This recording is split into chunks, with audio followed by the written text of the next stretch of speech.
If walls could talk for themselves, how would our perceptions of their homes change? When people, whether locals or tourists, find themselves looking at Philippine architecture, it doesn't take long enough for one to find tragedies linked to its architectural history. From murders, accidents to war crimes, the tragedies seem to have overpowered most of these buildings' identity. And while some may say that these buildings have already made their final mark and nothing more, we believe that beneath all this, the richness of these stories houses an unrealized growth concurrent with today's fast-changing landscape. Heritage buildings have an untapped potential. And their significances can be more than what they are now. As designers, we can reinterpret their present values and stories to become the medium of our future architecture. Hello, my name is Janika. And I'm Shane. I'm Nicole.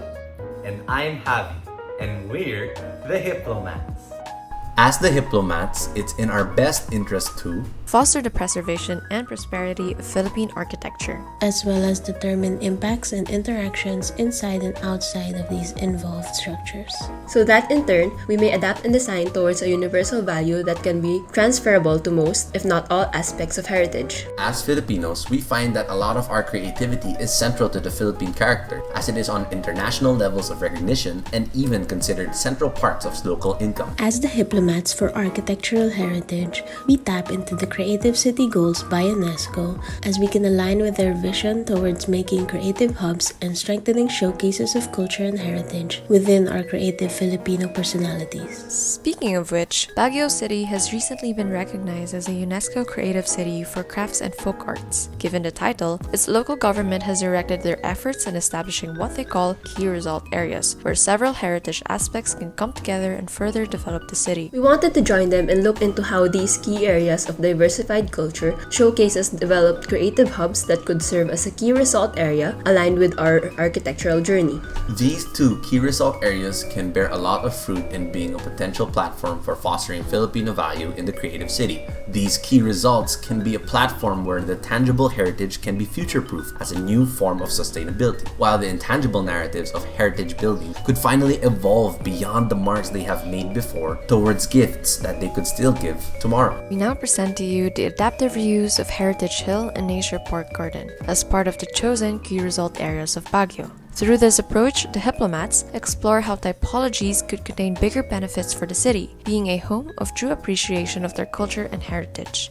Further elaborate this project, let's divide our conversation into three main bridges: the cultural, the architectural, and the proposal. Let's start by looking at the cultural mapping of Baguio from afar. What makes the creative city? We looked at the cultural organizations currently involved in the city and categorized them into four clusters. Green being the income-generating establishments, red being the exhibitions of cultural heritage, yellow being the venues for cultural events or tourist attractions, and blue being the educational institutions. These zonings show particularly how the outskirts of the city essentially have limited opportunity to engage in cultural activities due to their distance and the general clustering of these organizations toward the center. Some exceptions of the cultural activity, though, are church and neighborhood activities that bring their respective local distinctiveness to the outskirts. Similar to the cultural map, the site context shows a majority of low-rise residential houses in direct architectural communication with commercial districts, mainly consisting of apartels and sari-sari stores. This has been the long-standing image of its city context, given that it has been recognized as the summer capital of the country, before even being called a key creative city. And of course, activities fill Baguio with life through festivals and artistic cultures that range from crafts and folk art expressions. It is without question that these have always been the most essential cornerstone of the city's local trade and creative tourism economy.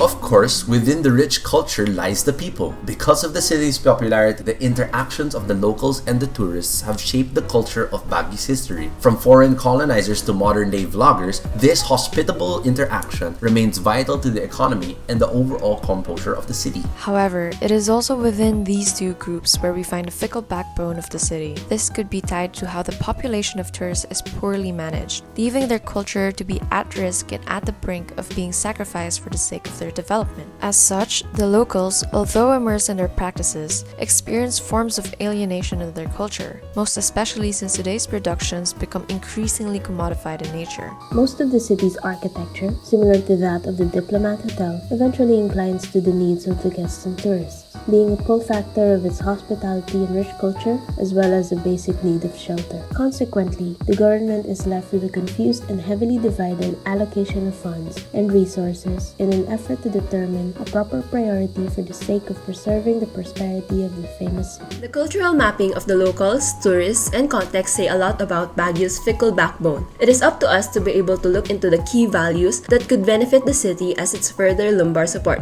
How can we use this map as a direct avenue for understanding the city's social, economical, and cultural values while future-proofing the tangible and intangible heritage of the city? We believe we can find this answer in our chosen structure, the Diplomat Hotel. Apart from it being a very common typology in present-day Baguio, we chose the structure because of the values it has brought to the table.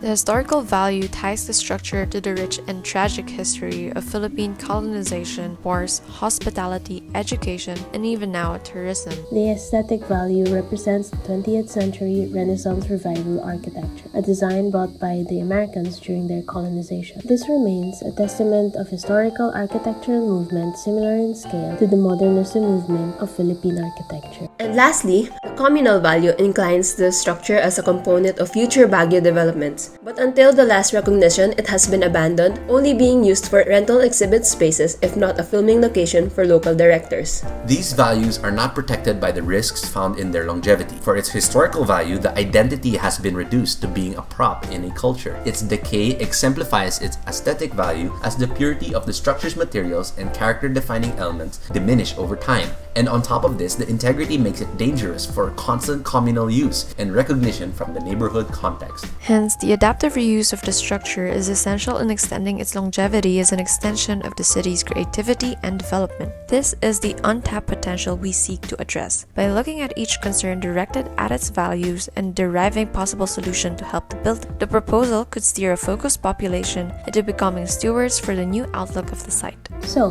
how can the structure attain the new outlook? Let's look again at the present key values and interpret a new sustainability with the intent of our adaptive reuse proposal. By linking it back to the structure's existing values, the economical value can bring a new image to the historical by providing a future program to give use and profit to the structure. The socio-economic change can also liven up the structure for the people as communal use in the proposal can convert without compromising the impacts and interactions of the heritage. And lastly, this new sustainable approach is beneficial to the environment. The nature of our adaptive reuse proposal seeks to preserve and reuse the cultural aesthetic of the former hotel, marking foundations for future developments to follow suit rather than over-commodifying the images that make up the Baguio as we know today. At its core, the Heritage Hill and Nature Park Garden alongside the former Diplomat Hotel can find its strongest link to the city through adaptive reuse. This proposal serves to recommend this to Baguio's efforts in revitalizing its key result areas of hubs that cultivate the creative city instead of traditionally over-commodifying its values and risking further damage. The goals for the adaptive reuse are then as follows: to counter cultural commodification by preserving and educating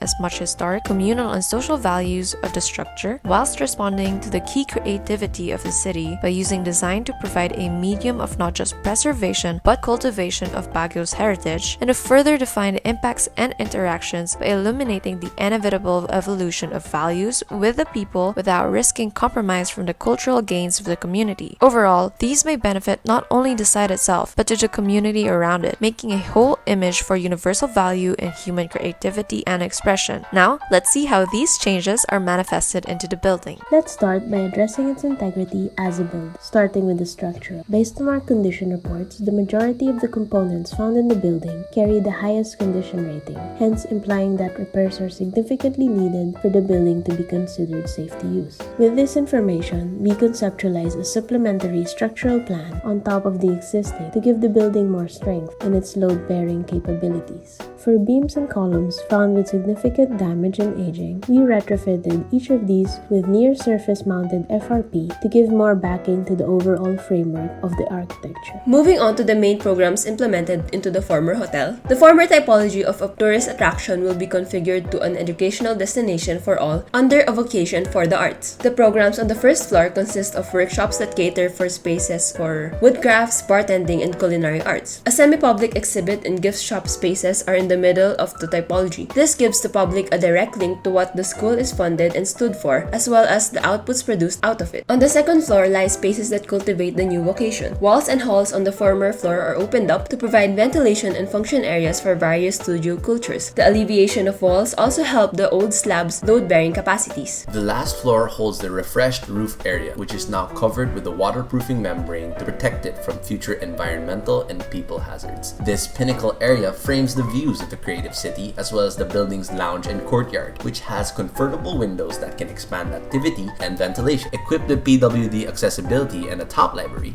we think that this area carries the most symbolism since it highlights the grandest value of the site, the viewpoint. With that said, the building at its core invokes change in Baguio's context by converting a former hospitality typology to a key creative result founded more on educational value instead of its traditional local tourism framework. These innards are symbolically embraced by the retained heritage of the facade, refurbishing and refreshing the exterior defining elements as listed here, and finally standing tall as a landmark of something preserved and at the same time new. Today, we encapsulate this landmark as a culmination of Baguio's new creative city. The vision to redirect economic efforts from tourism into the educational as a vocation for the culture and the arts. Embraced by the architecture of the history before, we become a part of a new value of appreciating heritage. A new view of a new creative city. Impact and interactions await at the core of architectural possibility. For during the day, the structure acts as a school. And during the night, spaces can be converted into its hospitable program, founded on its vocation to use creatively based education that can be transferable to any profession. Viewpoint Vocational School, where the people, culture, and architecture all come into view. Once again, we are the Hiplomats. Thank you for watching.